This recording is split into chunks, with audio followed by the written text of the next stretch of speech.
जरा सोचें, एक ऐसी मशीन जो हमारे दिल की धुन सुन सकती है। हाँ, आपने बिल्कुल सही सुना। ऐसी मशीन जो हमारे दिल की धड़कन को सुनकर बताती है कि हमारे दिल कैसे काम कर रहा है, बिल्कुल एक सीक्रेट कोड की तरह। और इस मशीन को कहते हैं ईसीजी। जैसे हमारी कोई फेवरेट पोएम एक रिदम में होती है, वैसे ही हमारे दिल की अपनी खास धड़कन होती है। और ईसीजी मशीन डॉक्टर्स को ये सुनने में मदद करती है ताकि वो देखें कि हमारा दिल ठीक से काम कर रहा है या नहीं।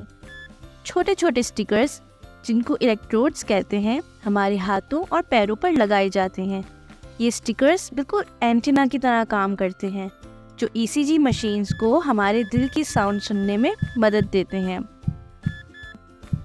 फोटोज के बजाय ईसीजी मशीन ऐसी लाइंस बनाती है जो डॉक्टर्स को बताती हैं कि दिल तेज, धीरे या ठीक चल रहा है ना मजेदार बात।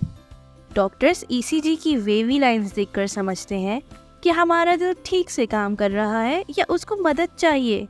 ये एक पजल की तरह होता है जो डॉक्टर्स सॉल्व करते हैं ताकि हम अच्छा महसूस करें हमेशा।